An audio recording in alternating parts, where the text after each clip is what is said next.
Guillotined, the French Revolution again. During all the beheading and overthrowing, a scientist by the name of Dr. Barrio was studying death. He asked a condemned prisoner, Henry Longueuil, who was about to be executed via guillotine, to blink as long as he could after his head was chopped off. He ended up blinking for 30 seconds. Need for Speed. Gordon Smiley, a cocky young driver from Texas, died during the 1980 to Indianapolis 500 qualifications as he attempted to break a record speed. He crashed into a wall head-on, 185 miles per hour. The doctor on site at the time, Steve Olvey, witnessed the crash and wrote about what he saw in his 2006 autobiography. While rushing to the car, I noticed small splotches of a peculiar grey substance marking a trail on the asphalt leading up to the driver. When I reached the car, I was shocked to see that Smiley's helmet was gone, along with the top of his skull. He had essentially been scalped by the debris fence. The material on the racetrack was most of his brain. His helmet, due to massive centrifugal force, was literally pulled from his head on impact. I rode to the care center with the body. On the way in, I performed a cursory examination and realized that nearly every bone in his body was shattered. He had a gaping wound in his side that looked as if he had been attacked by a large shark. I had never seen such trauma. Buried alive. There was a woman in Kentucky by the name of Octavia Hatcher. After losing her infant son, she fell into a depression and eventually became ill with a sickness that resulted in a coma and her being pronounced dead. Over the course of the next few days, more local people fell ill, displaying the same symptoms as Octavia, but eventually recovering. It struck the village that Octavia may have had the same illness and her coffin was dug up, but it was too late. Octavia had been buried alive, and when they opened the casket, they found the lining of the lid torn from Octavia's bloody nails as she had attempted to claw her way out. She eventually died of oxygen deprivation, and a life-sized monument was erected above her grave by her grieving husband.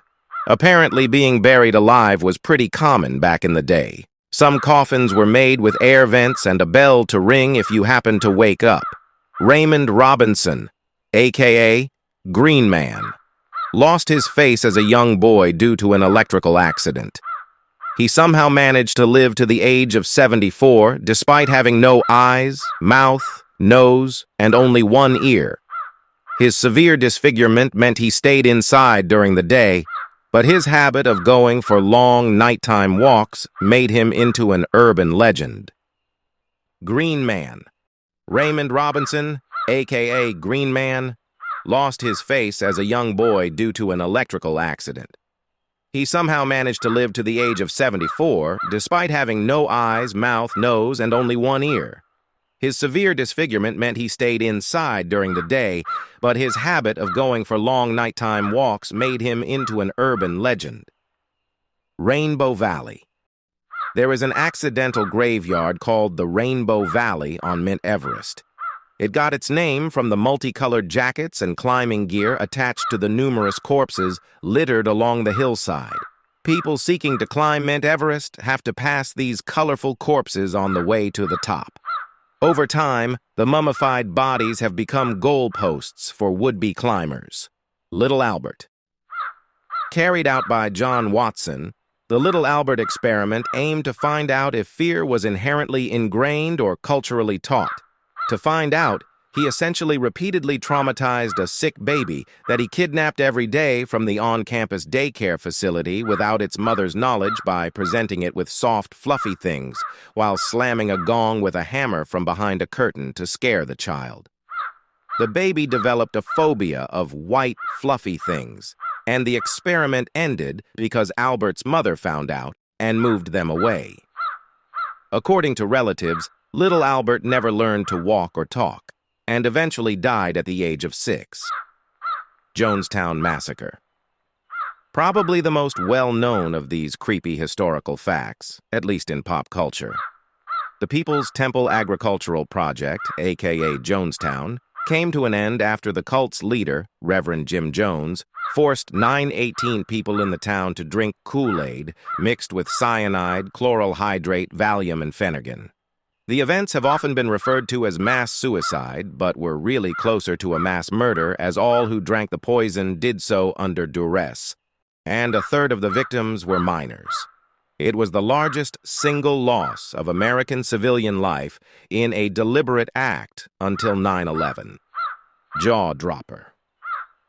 When French revolutionary Maximilien Robespierre realized he was to be executed, he attempted suicide by shooting himself in the mouth. He was unsuccessful, and when they took him to the guillotine, the executioner ripped off the bandage holding his wounded jaw together, causing him to scream in agony before the crowd until he was silenced by the blade of the guillotine. Jaw-dropping stuff. Baby farmer.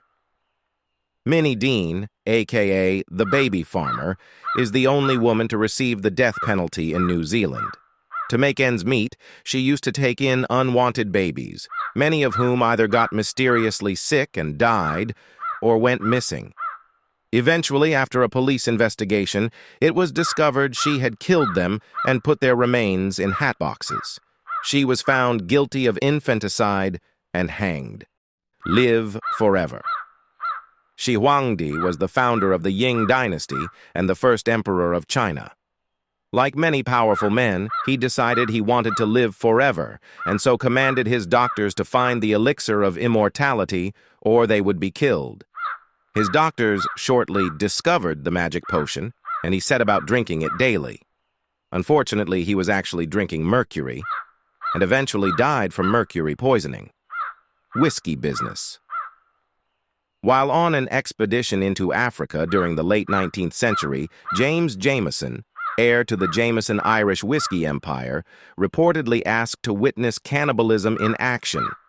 In order to make his horrifying desire a reality, he purchased a slave girl and handed her over to men who murdered her and feasted on her flesh. Jameson is said to have sketched out the gruesome scene, later turning his raw illustrations into a series of watercolors. Stanford Prison Experiment. One of the most well-known psychology experiments of all time, the Stanford Prison Experiment, was an attempt to investigate the psychological effects of perceived power. Guards and prisoners were chosen randomly from the volunteering college students, but the experiment quickly took a dark turn as those in power doled out psychological torture. The prisoners accepted it, and some started to go crazy. The whole exercise was abandoned after only 6 days due to questions of its morality, but continues to provide a benchmark for how quickly normal people can turn cruel when given authority. Hinterkaifeck murders. All 6 inhabitants of a farm were killed with a mattock in 1922.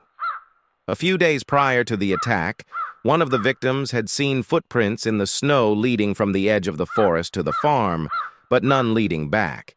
A newspaper appeared that no one had purchased. 6 months earlier, the maid had left, claiming the house to be haunted. The murders remain unsolved to this day.